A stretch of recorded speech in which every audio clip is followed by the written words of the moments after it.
तो इस कहानी के शुरू में हम एक रॉक बैंड से मिलते हैं। ये लोकल बैंड था जो छोटे छोटे बार्स में काम करके अपना गुजारा करते थे, लेकिन इस काम से उनके हालात कुछ ज्यादा अच्छे नहीं चल रहे थे। दिखाया जाता है कि जब वो एक कॉन्सर्ट के लिए जा रहे थे तो उनकी गाड़ी में पेट्रोल भी खत्म हो गया, जिससे वो किसी और की गाड़ी से चुरा कर अपनी मंजिल तक पहुंचते हैं। तो उन्हें एक बुरी बात ये मालूम होती है कि उनका कॉन्सर्ट कैंसिल हो गया। ये जानकर वो लोग बहुत ही उदास हो गए। तब यहाँ के मैनेजर ने उन्हें बताया कि मैं तुम्हें एक और बात के बारे में बताता हूँ, वहाँ तुम्हें अच्छे खासे पैसे मिल जाएंगे। और उधर का मैनेजर भी मेरा भाई डैनियल है। ये सुनकर दोनों को ही उम्मीद जागती है। जाते हुए वो लड़का इन्हें वार्निंग देता है, हाँ पर वहाँ ख्याल से रहना, वहाँ सारे नाजिस्ट रहते हैं, यानी जर्मन सोल्जर जो आज भी हिटलर के असूलों पे चलते हैं। खैर अब ये लोग उस बार में पहुंच जाते हैं और वहाँ डैनियल से मिलते हैं। डैनियल इन्हें किसी और आदमी के जरिए ग्रीन रूम तक लेकर जाता है, जहाँ से आगे जाकर इन्हें कॉन्सर्ट परफॉर्म करना था। अब क्योंकि ये यंगस्टर्स थे, जिस चीज से इन्हें मना किया गया था वो तो इन्होंने जरूर ही करना था। पर जानबूझकर अपने बाकी साथियों के साथ यहाँ नाजिस्ट के खिलाफ गाना गाता है, जिसकी वजह से यहाँ की सारी ऑडियंस उनके ऊपर गुस्सा हो जाती है। लेकिन खैर उनकी किस्मत अच्छी थी कि यहाँ उन्हें किसी ने कुछ नहीं कहा। कॉन्सर्ट के खत्म होने पर इन्हें पैसे भी मिल गए और ये बस यहाँ से जाने ही वाले थे कि सैम को पता चला कि उसका मोबाइल तो ग्रीन रूम में ही रह गया है। बट उस मोबाइल को लेने के लिए जाता है, जहाँ ग्रीन रूम में जाते ही उसके होश उड़ गए जमीन पे पड़ी हुई एक लाश देखकर। ये जिस लड़की की लाश थी उसकी दोस्त भी यहीं खड़ी हुई थी, जो रोते हुए पेट से कहती है, प्लीज पुलिस को कॉल करो, मेरी मदद करो। पेट भी उसकी मदद करना चाहता था, इसीलिए फोन उठाकर वो जल्दी से रूम से बाहर निकलता है। लेकिन तभी पीछे से उसे गैंगस्टर्स पकड़ लेते हैं, लेकिन उससे पहले ही वो पुलिस को कॉल कर चुका था। हर सिचुएशन को संभालने के लिए अब गैंगस्टर्स इन सब को पकड़कर ग्रीन रूम में बंद कर देते हैं। वो जानते थे कि पुलिस ने तो यहाँ आना ही है। इस मर्डर को छुपाने के लिए उन्होंने बाहर जानबूझकर दो लड़कों के दरमियान में लड़ाई करवाई, ताकि पुलिस को लगे कि इसी लड़ाई के लिए उन्हें यहाँ बुलाया गया था। गैंगस्टर्स का प्लान सही काम भी करता है और वो लोग पुलिस को डिस्ट्रैक्ट करने में कामयाब भी हो जाते हैं। लेकिन अब सबसे बुरा ये हुआ था कि किसी के किए हुए गुनाह में ये चारों फंस चुके थे। इस सब के दौरान हम देखते हैं कि इस बार का ऑनर, जो कि इन सब का बॉस था, वो भी यहाँ आ चुका था और उसे यहाँ पर होने वाले मर्डर के बारे में पहले से ही पता था। असल में इस लड़की का मर्डर और यहाँ पर जो कुछ भी हुआ था वो सब उसी के ऑर्डर पे हुआ था। अब बॉस यहाँ आकर किसी से भी बिना कुछ कहे सबसे पहले इन रॉक बैंड की कार को चेक करता है, जहाँ उसे पेट्रोल चोरी करने का सामान मिला। ये देखने के बाद बॉस अपने आदमी को ऑर्डर देता है कि जिन दोनों ने उस लड़की का मर्डर किया था उन्हें इस मर्डर साइट से कहीं भेज दो। ये बात बताने के लिए जैसे ही बॉस का असिस्टेंट इस ग्रीन रूम तक आया तो उन दोनों आदमियों के साथ ये चारों भी चालाकी से यहाँ से निकलने की कोशिश करने लगे। लेकिन गन पॉइंट पे इन गैंगस्टर्स ने इन चारों को यहीं पर रोक लिया। एम्बर, जो कि मरने वाली लड़की की दोस्त थी, वो इन सबको बताती है, तुम्हें यहाँ इसलिए रोका जा रहा है ताकि ये सब तुम्हें मार दे, क्योंकि तुम्हें इनका राज पता चल गया है। ऐसे तुम्हें जाने नहीं देंगे। इस चीज का यकीन तो इन चारों को भी हो चला था। ये लोग यहाँ से भागना चाहते थे, लेकिन जिस गार्ड के हाथ में गन थी वो उन्हें ऐसा करने से रोक रहा था। खैर इतनी देर में इनके रूम के बाहर आ जाता है बॉस, जो कि यहाँ गार्ड को दरवाजा खोलने को कहता है। ये लोग समझ गए कि बस इनका मरने का वक्त करीब है। ये जानते थे कि अगर दरवाजा खुला तो ये मर जाएंगे, इसलिए अपनी जान बचाने के लिए ये चारों मिलकर गार्ड के ऊपर हमला कर देते हैं। पेट उसे काबू में करता है, जबकि उसका दूसरा साथी उसके हाथ से गन छीनने में कामयाब हो चुका था। बाहर से बॉस बार बार नॉक कर रहा था, लेकिन ये लोग दरवाजा नहीं खोल रहे थे। तंग आकर वो यहाँ से चला गया। वो भी अब जानता था कि इन्हें यहाँ से निकालने के लिए उसे कोई और ही हरबा चलाना पड़ेगा, जिसके लिए सबसे पहले उसने अपने बार में मौजूद सभी लोगों को यहाँ से बाहर निकाल दिया। इतनी देर में हमने देखा कि यहाँ पर डैनियल भी आ गया, वही लड़का जो इन्हें सबसे पहले इस बार में मिला था। जबकि रूम के अंदर से ये पूरा ग्रुप यहाँ से निकलने का कोई खुफिया रास्ता ढूंढ रहे थे, और ऐसा करते हुए ही उनके एक साथी को फ्लोर के नीचे एक बंकर मिलता है। इससे पहले कि ये लोग इस बंकर को खोलकर इसके अंदर चले जाते, दरवाजे के बाहर दोबारा से बॉस आ गए, जिसने इनको बातों में लगाना शुरू किया। वो कहता है कि तुम्हारे पास जो गन है वो शराफत से मुझे दे दो, क्योंकि इस गन से उस लड़की का मर्डर हुआ है, और अगर तुमने मुझे ना दी, एक तो तुम बगैर लाइसेंस गन के चक्कर में फंस जाओगे, और दूसरा मैं तुम्हें इस लड़की के मर्डर के इल्जाम में फंसा दूंगा।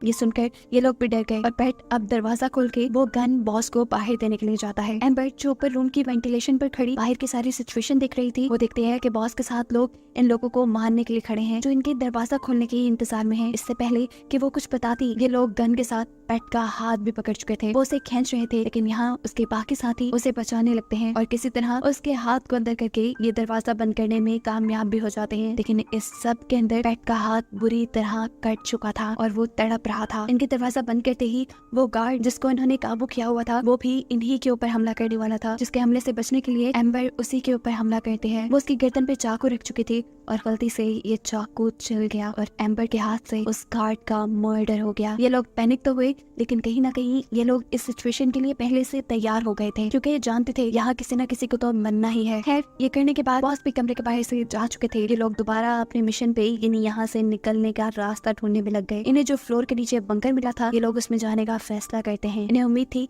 वहाँ से इन्हें बाहर जाने का कोई रास्ता मिल ही जाएगा, लेकिन जैसे ही ये लोग नीचे गए तो इन लोगों के होश ही उड़ गए ये देखकर कि ये जगह एक पूरी लैब थी जिसके अंदर ड्रग्स बनाई जा रही थी। और असल में वो गैंगस्टर, वो बॉस अपने इसी बिजनेस को छुपाने के लिए तो चाह रहा था कि पुलिस यहाँ ना आए। ये बात वो समझ जाते हैं। बाहर बॉस से अब डेनियल मिलता है। बॉस डेनियल को ये काम देते हैं कि जाओ जाकर उस रॉक बैंड को उस कमरे से बाहर निकालो। डेनियल सवाल करता है कि आखिर वो उस रूम में है क्यों। जवाब में बॉस उससे झूठ बोल देते हैं कि उन्होंने हमारी साथी का मर्डर कर दिया है। ये सुनकर डेनियल को भी गुस्सा आ गया। उससे में वो इन सबको मारने का फैसला कर लेता है, लेकिन यहाँ बॉस उसे मना कर देते हैं। कहते हैं मारना नहीं है उन्हें, बस बाहर निकालना है। अंदर उस ग्रुप को दिखाया जाता है जो यहाँ से बाहर निकलने की हर कोशिश कर चुका था, लेकिन किसी भी तरह से कामयाब नहीं हुआ। तो अब इनके पास एक ही रास्ता था कि ये लोग दरवाजा खोलकर ही बाहर निकलेंगे। जैसे ही ये लोग बाहर निकले तो बॉस के असिस्टेंट ने उनके ऊपर डॉग्स छोड़ दिए और ये डॉग सबसे पहले उनके एक साथी के ऊपर हमला करके उसे मार भी देता है। जिसके बाद यही डॉग एम्बर के ऊपर भी हमला करता है, लेकिन एम्बर इस डॉग से अपना पीछे छुड़वा लेती है और बाकी सभी साथियों के साथ वापस ग्रीन रूम में आ जाती है। रूम के अंदर आने पे इन्होंने देखा कि इनका एक साथी बाहर ही था। उसने चालाकी दिखाई थी और यहाँ से भागने की कोशिश की थी, लेकिन बाहर जाने पर भी वो बॉस के लोगों के हाथों मारा गया। जिसकी मौत का पता उसके ग्रुप को भी चल जाता है और उसकी मौत के बाद इन सब की हिम्मत टूट जाती है। अब बाकी साथी जो दोबारा रूम के अंदर चले गए थे और उन्होंने रूम लॉक कर लिया था, बॉस डेनियल से कहते हैं जाओ जाकर उन्हें रूम से निकालो। डेनियल बड़ी ही आसानी से रूम का दरवाजा तोड़ते हुए रूम के अंदर चला जाता है। इससे पहले कि वो उन सबको मार देता या कोई भी नुकसान पहुंचाता, उन्हीं की साथी जिसका नाम एम्बर है उसे रोक देते हैं और बताते हैं नहीं मारो इन्हें, ये बेकसूर है, तुम्हारी साथी को और किसी ने नहीं, बॉस ने ही मरवाया है। ये सुनकर वो बुरी तरह शॉक हो गया। वो अपने साथी की मर्डर की कहानी डिटेल से सुनना चाहता था, इसलिए उसने दूसरे लड़के को यहाँ से बाहर भेज दिया। एम्बर बताती है क्योंकि तुम और एमिली यहाँ से भागने का प्लान कर रहे थे, इसी की खबर बस बॉस को हो गई। बॉस को एमिली के भागने के प्लान के बारे में पता चल गया, लेकिन ये नहीं पता चला कि वो तुम्हारे साथ भाग रही है। और जैसा तुम जानते हो कि उनके ग्रुप का एक रूल है कि कोई उनके ग्रुप को छोड़कर नहीं जा सकता, तो बस फिर उन्होंने एमिली को मरवा दिया। असल में बॉस को डर भी था कि अगर कोई ग्रुप का मेंबर उनके ग्रुप को छोड़कर जाएगा तो वो आगे के लिए उनके लिए मुसीबत साबित हो सकता है। अभी तक किसी को ये बात मालूम नहीं थी कि एमिली डेनियल के साथ भागने वाली थी। यहाँ डेनियल जब अपने दूसरे साथी को बाहर भेजता है तो उसे देखकर बॉस समझ गया कि अंदर कुछ खिचड़ी पक रही है। वो अंदर जाकर इंटरफेयर नहीं करता, बल्कि बाहर से ही डेनियल की कार चेक करता है, जिसे चेक करने पर उसे कार की डिग्गी में डेनियल का सामान और साथ ही साथ उसके साथी का सामान और उनकी एक पिक्चर मिली, जिसे देखकर वो समझ गया कि उस लड़की को भगाने वाला और कोई नहीं बल्कि डेनियल ही था। और अब वो डेनियल की भी जान के पीछे पड़ गया। जबकि दूसरी तरफ ग्रीन रूम के अंदर डेनियल ने यह फैसला कर लिया था कि वो सब लोगों को यहाँ से जिंदा सलामत बाहर निकालने का, लेकिन जैसे ही वो बाहर निकलने लगा तो अपने ही लोगों के हाथों मारा गया, क्योंकि उसे ये बात नहीं मालूम थी कि बॉस सब सच जानते हैं और अब वो उसकी भी जान के पीछे हैं।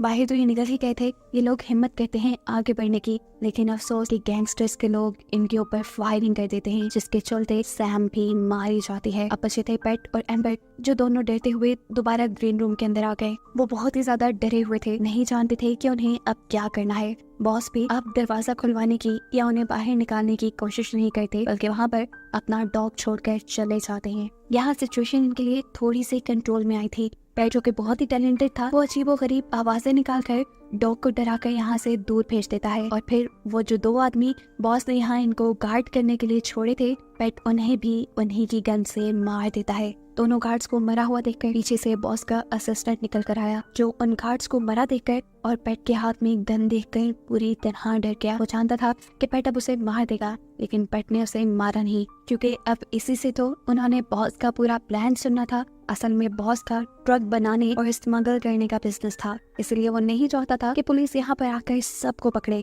और क्योंकि इस रॉक बैंड को भी बॉस की सारी हकीकत पता चल चुकी थी, तो अब वो उनको भी जिंदा नहीं छोड़ना चाहता था। उसे इस ग्रुप को मारना भी कुछ इस तरह था कि किसी को उस पर शक भी ना हो। बॉस का असिस्टेंट बताता है इसीलिए तो उन्होंने तुम्हारी कार और तुम्हारी पेट्रोल चुराने वाली किट को अपने घर के बाहर छोड़ दिया और सबको उसने डॉग्स के हाथों मरवाने की इसलिए कोशिश की ताकि पुलिस को लगे कि ये लोग पेट्रोल चुराने आए थे, जिसके चलते डॉग्स ने उन पर हमला किया और वो मारे गए। बॉस ने सोचा था कि उसके बाद वो सभी लोगों की लाशों को भी अपने घर के बाहर रख देगा। उसका ये प्लान काफी हद तक काम भी कर चुका था, लेकिन इससे पहले कि उसका डॉग पेट और एम्बर को मारता, उन्होंने सारा प्लान पता चलवा लिया और फिर बॉस के ही असिस्टेंट को लेकर उसके घर के बाहर चले गए। वो यहाँ आकर उसको मार भी सकते थे क्योंकि उनका मकसद पूरा हो गया था, लेकिन वो उसे अभी भी नहीं मारते। एम्बर उसे इस शर्त पे छोड़ देती है कि तुम जाओगे और जाकर पुलिस को ये सारी कहानी बताओगे। इतने में ही बॉस के कुछ लोग भी उन दोनों को यहाँ सेंस कर लेते हैं। वो उन्हें मारने के लिए ही आगे बढ़ रहे थे, लेकिन यहाँ एम्बर ने अपनी गन चलाते हुए उन दोनों को मार दिया। गोलियों की आवाज सुनकर बॉस भी घर से बाहर निकले।